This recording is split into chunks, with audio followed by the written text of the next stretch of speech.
अस्सलाम वालेकुम वरहमतुल्लाहि वबरकातुहू। हज़रात ग्रामी 14 अगस्त यौम आज़ादी का दिन इंशाअल्लाह ताला कल यौम आज़ादी है।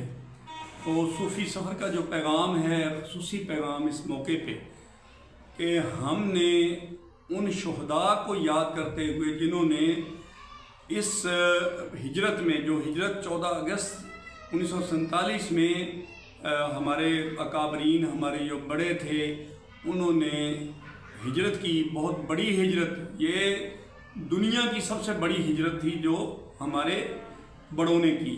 और उस सिलसिले में जानों की कुर्बानियाँ दी गई, माल की कुर्बानी दी गई, इज़्ज़तों की कुर्बानी दी गई। हमारी जो ख़वातीन थी, जो हमारी माएँ बहनें थीं, बेटियाँ थीं, उन्होंने कुओं में छलांगे लगाकर अपनी इज़्ज़त को बचाया। तो ज़ात ग्रामी, इतनी कुर्बानियाँ देने के बाद हमें ये पाकिस्तान जो है, पाक मुल्क नसीब में हुआ है।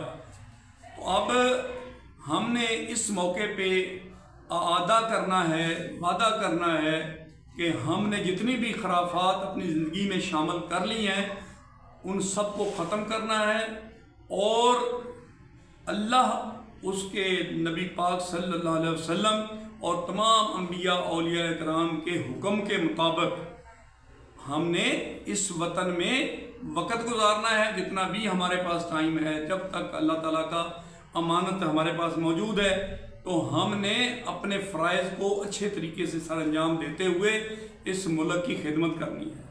हमने झूठ से बचना है, हमने फ्रॉड से बचना है, हमने हर उस अमल से बचना है जो अल्लाह को नापसंद है, और हर वो अमल करना है जो अल्लाह और उसके रसूल को पसंद है। और इस मुल्क की तरक्की में हमने दिन रात एक करने की कोशिश करनी है। हमने हराम से बचना है, हमने हलाल कमाना है और अपने बच्चों को हलाल खिलाना है। अगर हम ये वादा करें कि आज के बाद हमने कोशिश करनी है, अल्लाह हमारी मदद फरमाएगा।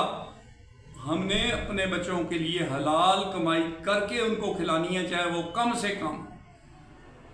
हज़रत ग्रामी, हज़रत सूफी बरकत अली रहमतुल्लाह अलैह जो थे, उनका फरमान फिर हमें याद आता है। जो नाउमीदी की बातें हम सोचते हैं, ये करते हैं कि पता नहीं यार इस मुल्क का क्या बनेगा, ये हो गया, वो हो गया, हम नाउमीदी की बातें करते हैं।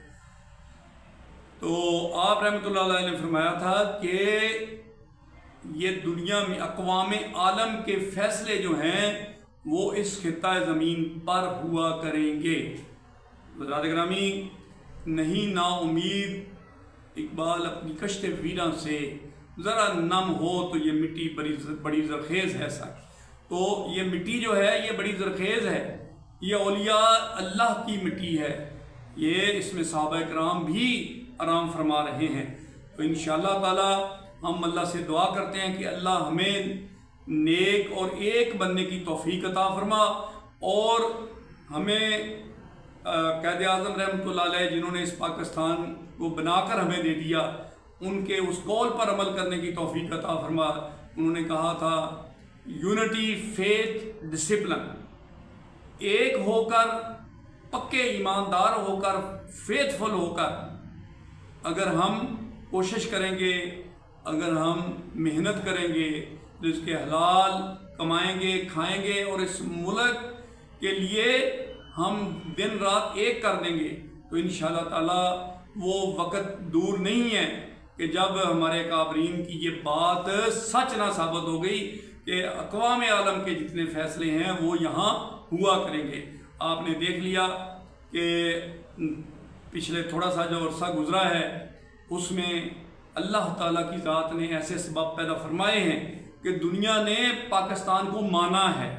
पाकिस्तान की मुसल्लह अफवाज ने ऐसे ऐसे कारनामे सर अंजाम दिए हैं कि जिनकी पहले मिसाल नहीं मिलती। अब देखें, MM आलम का रिकॉर्ड अभी तक कोई तोड़ नहीं सका। इसी तरह हमारे बहुत सारे हम जो मुजाहिदीन हैं, हमारे अकाबरीन हैं, जो हमारे अफवाज के मेंबरान हैं, उन्होंने ऐसे ऐसे कारनामे सर अंजाम दे दिए हैं जिनको कोई तोड़ नहीं सका। तो अब हमें जो ज़रूरत है इस मौके पे वो है इत्तेफाक और इत्तेहाद की, और अल्लाह ताला के اس فرمان کی کہ جو اللہ تعالیٰ فرماتا ہے کہ ایک ہو جاؤ اور تفرقے میں نہ پڑو۔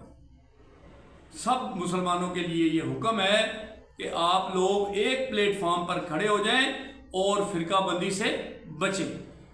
حضرات گرامی، ہم اللہ سے دعا کرتے ہیں کہ 14 اگست کے اس دن کے صدقے میں، اس کے ریفرنس سے، یا اللہ ہماری افواج پاکستان کی بھی مدد فرما اور ہم لوگوں کے ایک پلیٹ فارم پہ جمع کر دیں۔ ہمارے تمام اختلافات، چاہے وہ گروہی ہوں، چاہے وہ لسانی ہوں، چاہے وہ مذہبی ہوں، چاہے وہ فرقہ بندی والے ہوں، ان سب کو مٹانے کی ہمیں توفیق عطا فرما اور ہمیں ایک پلیٹ فارم پہ کھڑے ہو کے اس ملک کے لیے کام کرنے کی توفیق عطا فرما۔ وآخر دعوانا الحمدللہ رب العالمین۔ اللہ حافظ۔